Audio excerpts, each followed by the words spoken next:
ବୌଦ୍ଧର ପ୍ରସିଦ୍ଧ ରାମଲୀଳା ଯାତ୍ରାକୁ ଦୀର୍ଘ ଦଶନ୍ଧିରୁ ଉର୍ଦ୍ଧ୍ୱ ସମୟ ଧରି ନିର୍ଦ୍ଦେଶନା ଦେଇ ଆସିଥିବା ବରିଷ୍ଠ ନାଟ୍ୟକାର ଭବାନୀ ଶଙ୍କର ମହାପାତ୍ରଙ୍କୁ ରାଜ୍ୟ ସଙ୍ଗୀତ ନାଟକ ଏକାଡେମୀ ପକ୍ଷରୁ ଉପାୟନ ସମ୍ମାନରେ ସମ୍ବର୍ଦ୍ଧିତ କରାଯିବା ପରେ ବିଭିନ୍ନ ଅନୁଷ୍ଠାନ ପକ୍ଷରୁ ଶୁଭେଚ୍ଛାର ସୁଅ ଛୁଟୁଛି। ବୌଦ୍ଧଗଡ଼ ବିଜ୍ଞାପିତ ଅଞ୍ଚଳ ପରିଷଦ ପକ୍ଷରୁ ନଗରପାଳ ମୃତ୍ୟୁଞ୍ଜୟ ମିଶ୍ରଙ୍କ ଅଧ୍ୟକ୍ଷତାରେ ଶୁକ୍ରବାର ସନ୍ଧ୍ୟାରେ ଆୟୋଜିତ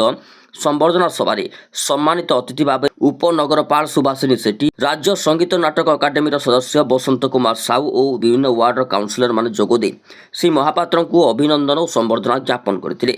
ଏ ସମ୍ପର୍କରେ କ'ଣ କହିଛନ୍ତି, ମତାମତ କ'ଣ ଦେଇଛନ୍ତି, ଆସନ୍ତୁ ସିଧାସଳଖ ଶୁଣିବା। धन्यवाद दूसरी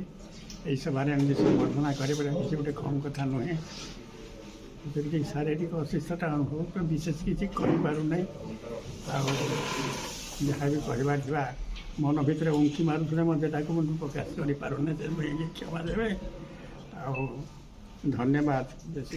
आज समग्र बौद्ध माटी विशेष भाव में आनंद अनुभव करुच्ची कारण ये माटीर जड़े एभली कलाकार जी कि शैशवर कलार निजर परिचय सृष्टि कर जीवनव्यापी कलार निजको हजई देथिबा व्यक्तित्व आज 84 वर्ष बयस सरकार तरफ स्वीकृति स्वरूप से संगीत नाटक एकाडेमी तरफ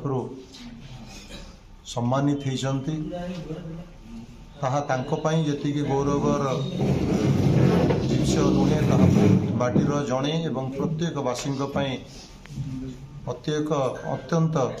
सुखदायक खुशीर विषय। तेणु आम ए अवसर में राज्य सरकार को धन्यवाद अर्पण करुछु जे बौद्ध माटीर जड़े सुनामधन्य कलाकार जड़े निर्देशक तांको एकाधार रे सबुकिछि आम कहीपर से आज संबर्धित होती। आज विज्ञापित अंचल परिषद तरफ आम सार को गोटे छोट प्रयास करिछु सार को संबर्धना करिवार प्रयास टी करिथिलु। सार जेतिकी गर्व अनुभव करना सार को सम्मानित करी आज आम विज्ञापित अंचल परिषद बौद्धगढ़ समस्त काउंसिलर भाई भौणी माने आमर वाइस चेयरमैन समेत बौद्धर उत्साही युवक माने सांबादिक भाई भौणी माने समस्ते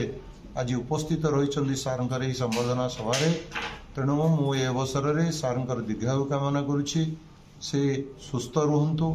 दीर्घायु रुहंतु भगवान तांको आहुरी यशस्वी करंतु एवं तांकर अंतर्निहित कला जहाँ रही से कलार आहुरी प्रस्फुटित हो आहुरी शह शह कलाकार सृष्टि कर। ओडिशा संगीत नाटक एकाडेमी साधारण सदस्य बौद्ध जिला मो एक्चुअली श्रीजुक्त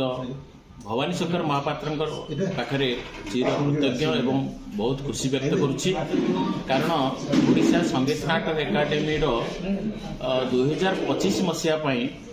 उपायन पुरस्कार जहाँ रही 1 लाख टंकार पुरस्कार राशि से ही पुरस्कार राशि विजय होगापाई से पुरस्कार राशि पाइबापाई श्रीजुक्त भवानी शंकर महापात्र रामलीला नाट्य संसद निर्देशक स्थायी निर्देशक असी छुआटी बेलू नाटक क्षेत्र में अभिनय कर लास्ट निर्देशक निर्देशक वर्तमान से कला प्रति पूरा समर्पित जीवन छुआ बेलू आज पर्यटन 84 बयस से पूरा निज जीवन को समर्पित करके रामलीला पूरा पूरी समर्पित भाव में काम कर स्थायी निर्देशक भाव में निर्देशना देउछंती। तेणु ओडिशा संगीत नाटक एकाडेमी तांको उपायन पुरस्कार रे पुरस्कृत करछंती। सेथिबे बौद्ध जिला तरफ मो संगीत नाटक एकाडेमी कार्यकर्ता एवं निर्देशक संपादक महोदय को धन्यवाद ज्ञापन करुछि।